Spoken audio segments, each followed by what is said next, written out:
and welcome to the GauchoCast. I'm Marv, and this week on the GauchoCast, we're going to be talking about when it's time to break up with your car. Actually, I'm coming to you live from inside my new car. Well, my new car, technically the bank's new car, but it made a lot of sense for me. See, if you're a regular viewer, you might be aware I used to, and was for a long time, a regular Jeep owner and driver, and the thing is, my Jeep was getting a little long in the tooth. It was about 8 years old and started breaking down pretty regularly. Very regularly, actually. Almost monthly. And it was getting a little expensive. So for the first part of this GauchoCast, we're going to talk about how to know it's time to break up with your car. What are the warning signs that it's time to break up with your car? For me, I knew it was time, first of all, when it was no longer under warranty. It actually wasn't under warranty when I took ownership of it. I was the second owner on it, and it wasn't such a big deal because the car was still relatively low mileage. It was in good shape and well cared for, so that didn't become a problem until recently. But if it's not under warranty, that's one check in the breakup column. Another one would be approaching a huge odometer milestone. Now for me, the Jeep was just under 100,000 miles. So I got rid of it before it crossed that magical six-figure mark when it would become a little harder to sell. The more miles on a car, the more difficult it is to have a reasonably high price on it.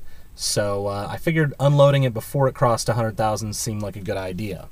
Finally, the big warning sign is if it's starting to break down. For me, the Jeep was breaking down very regularly. In fact, pretty much every other month something would break on it. Now, the price of the things that broke on it would vary anywhere from $140 to about $1,600 to $1,800. Now, a $140 thing breaking on a car you're not making car payments on, that's not such a big deal.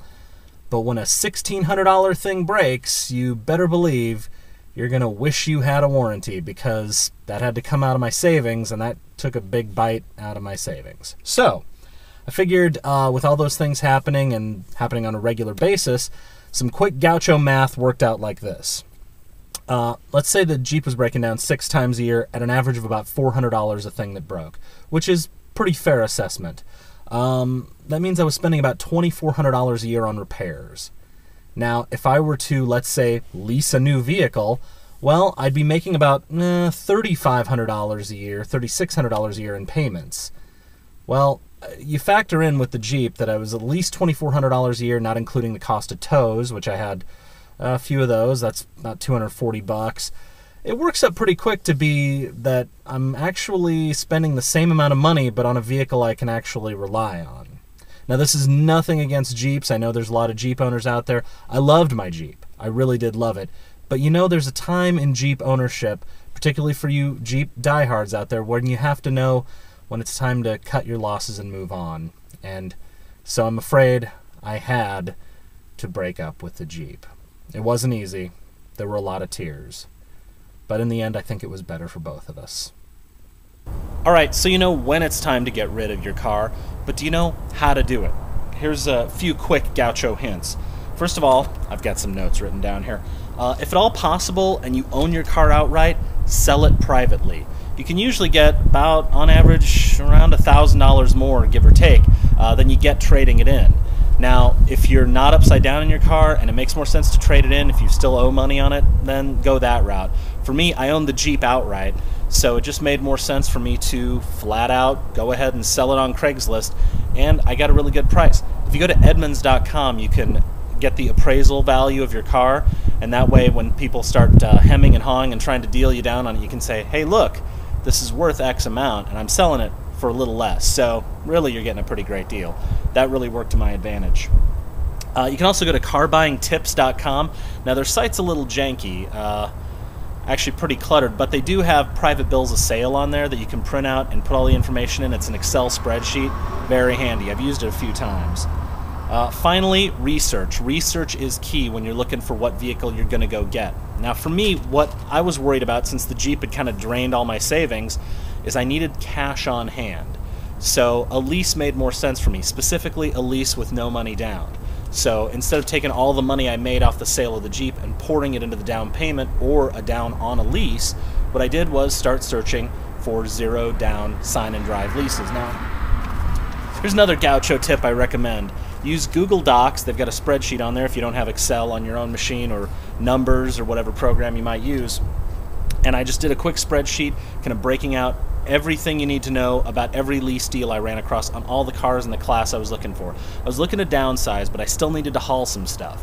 So I needed something with, back seats that fold down flat, or something with some hauling capacity. So all the vehicles I looked for in this category were like the RAV4, the Nissan Cube, the Honda Insight, the Scion XB, the Scion XA, the Kia Soul, Volkswagen Golf, the Mini Cooper, Subaru Forester, the WRX, and the Impreza. All those were on my list, and then I weighed how much the down was, how much the monthly payment was, the terms of the lease, and then I kind of looked across and started going, okay, this one's out because too much is due at signing. A lot of these, the Nissan Cube, great, cute little car, perfect for what I needed, but it's almost $3,000 due at signing for their deal. And then same thing with the Honda Insight. I dig the Insight, but yeah, I mean, for $2,200 down, I could probably do better.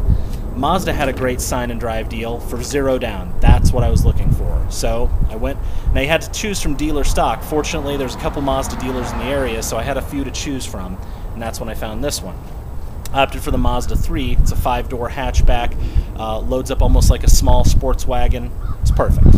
So basically how this works out is, I'm spending about the same on average every month as I would be maintaining the Jeep, but instead I have roadside assistance and complete coverage, a bumper-to-bumper warranty for the pretty much the first 3 years of the lease, and there's not much beyond that, a powertrain warranty. So if anything goes wrong with the clutch, if anything goes wrong with the tires, if I break down in the middle of nowhere, so long as I have a cell signal, I can call and they will cover the cost of the tow and get me back on the road. So those are all very important things to think of when you're looking for a car. So for those of you out there who you look out in the driveway and you think, maybe it's time we part ways, well, I hope I've given you the tools to at least make it a little smoother when you decide to break up with your car. Now, if you'll excuse me, I've got to go, because I've got an awesome new car, and